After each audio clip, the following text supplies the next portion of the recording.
it chapter by chapter, one bite at a time. So many adventures and mountains we can climb. Take it word for word, line by line, one bite at a time.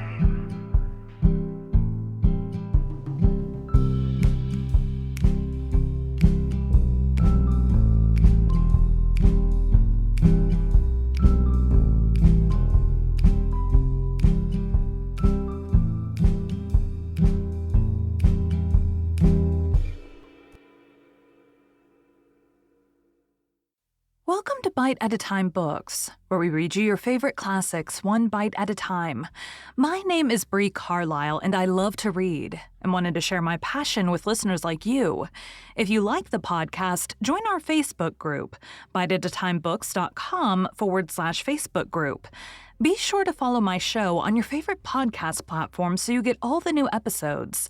You can find most of our links in the show notes, but also our website, biteatatimebooks.com, includes all of the links for our show, including to our Patreon to support the show, and YouTube, where we have special behind the narration of the episodes.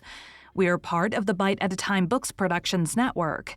If you'd also like to hear what inspired your favorite classic author to write their novels, and what was going on in the world at the time, check out the Bite at a Time Books Behind the Story podcast, wherever you listen to podcasts. Today we'll be continuing the life and adventures of Santa Claus. 2. The Child of the Forest. Once so long ago, our great-grandfathers could scarcely have heard it mentioned, there lived within the great forest of Burzee a wood nymph named Necile. She was closely related to the mighty Queen Zerlin, and her home was beneath the shade of a wide-spreading oak. Once every year on budding day, when the trees put forth their new buds, Necile held the golden chalice of Ak to the lips of the queen, who drank therefrom to the prosperity of the forest. So you see, she was a nymph of some importance, and moreover, it is said she was highly regarded because of her beauty and grace. When she was created, she could not have told, Queen Zerlin could not have told, the great Ak himself could not have told. It was long ago when the world was new and nymphs were needed to guard the forests and to minister to the wants of the young trees. Then, on some day not remembered, Necile sprang into being, radiant, lovely, straight and slim as the sapling she was created to guard. Her hair was the color that lines a chestnut burr. Her eyes were blue in the sunlight and purple in the shade. Her cheeks bloomed with the faint pink that edges the clouds at sunset. Her lips were full red, pouting and sweet. For costume, she adopted oak leaf green. All the wood nymphs dress in that color, and know no other so desirable. Her dainty feet were sandal-clad, while her head remained bare of covering other than her silken tresses. Necile's duties were few and simple. She kept hurtful weeds from growing beneath her trees and sapping the earth food required by her charges.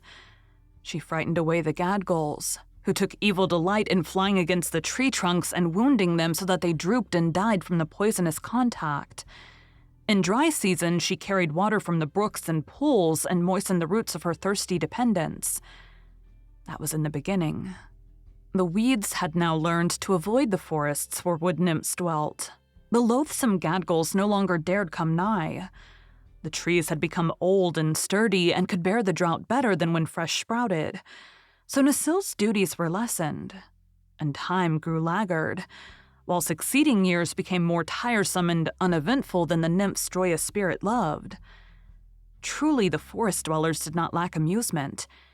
Each full moon they danced in the royal circle of the queen.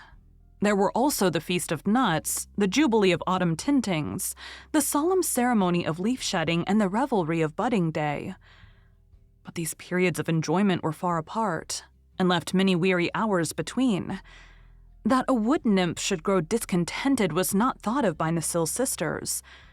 It came upon her only after many years of brooding.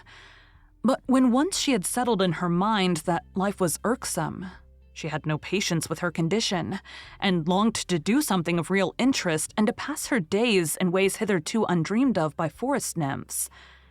The law of the forest alone restrained her from going forth in search of adventure.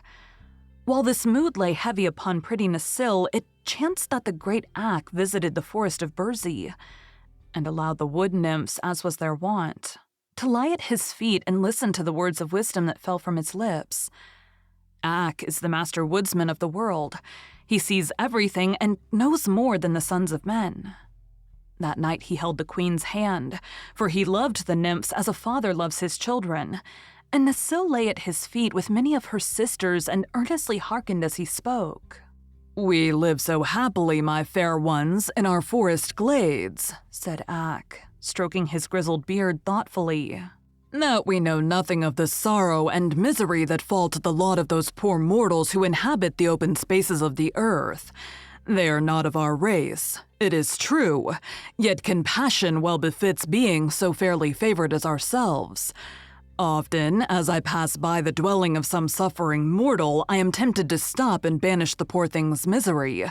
Yet suffering, in moderation, is the natural lot of mortals, and it is not our place to interfere with the laws of nature." "Nevertheless," said the fair queen, nodding her golden head at the master woodsman, "it would not be a vain guess that Ak has often assisted these hapless mortals." Ak smiled. "Sometimes," he replied, "when they are very young. Children, the mortals call them. I've stopped to rescue them from misery. The men and women I dare not interfere with. They must bear the burdens nature has imposed upon them. But the helpless infants, the innocent children of men, have a right to be happy until they become full-grown and able to bear the trials of humanity. So I feel I am justified in assisting them. Not long ago, a year maybe, I found 4 poor children huddled in a wooden hut, slowly freezing to death. Their parents had gone to a neighboring village for food and had left a fire to warm their little ones while they were absent. But a storm arose and drifted the snow in their path, so they were long on the road. Meanwhile, the fire went out and the frost crept into the bones of the waiting children." "Poor things," murmured the queen softly. "What did you do?" "I called Nulko, bidding him fetch wood from my forests and breathe upon it until the fire blazed again, and warmed the little room where the children lay. Then they ceased shivering and fell asleep until their parents came." "I am glad you did thus," said the good queen, beaming upon the master, and Nasil, who had eagerly listened to every word, echoed in a whisper, "I too am glad." "And this very night," continued Ak, "as I came to the edge of Burzee, I heard a feeble cry which I judged came from a human infant. I looked about me and found close to the forest a helpless babe, lying quite naked upon the grasses and wailing piteously. Not far away, screened by the forest, crouched Shigra, the lioness, intent upon devouring the infant for her evening meal." "And what did you do, Ak?" asked the queen breathlessly. "Not much, being in a hurry to greet my nymphs, but I commanded Shigra to lie close to the babe and to give it her milk to quiet its hunger, and I told her to send word throughout the forest to all beasts and reptiles that the child should not be harmed."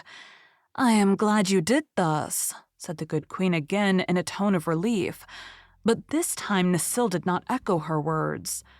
For the nymph, filled with a strange resolve, had suddenly stolen away from the group. Swiftly her lithe form darted through the forest paths until she reached the edge of mighty Burzee, where she paused to gaze curiously about her. Never until now had she ventured so far, for the law of forest had placed the nymphs in its inmost depths. Nasil knew she was breaking the law, but the thought did not give pause to her dainty feet. She had decided to see with her own eyes this infant Ak had told of, for she had never yet beheld a child of man. All the immortals are full grown. There are no children among them. Peering through the trees, Nasil saw the child lying on the grass, but now it was sweetly sleeping, having been comforted by the milk drawn from Shigra. It was not old enough to know what peril means, If it did not feel hunger, it was content. Softly the nymph stole to the side of the babe and knelt upon the sward, her long robe of rose-leaf color spreading about her like a gossamer cloud. Her lovely countenance expressed curiosity and surprise, but most of all, a tender, womanly pity. The babe was newborn, chubby and pink. It was entirely helpless. While the nymph gazed, the infant opened its eyes, smiled upon her, and stretched out 2 dimpled arms. In another instant, Nasil had caught it to her breast and was hurrying with it through the forest paths. Thank you for joining Bite at a Time Books today, while we read a bite of one of your favorite classics. Again, my name is Bree Carlisle, and I hope you come back tomorrow for the next bite of the life and adventures of Santa Claus. Don't forget to join our Facebook group, biteatatimebooks.com/Facebook group, to hang out with other classic novel-loving friends. You can check out the show notes or our website, biteatatimebooks.com, for the rest of the links for our show.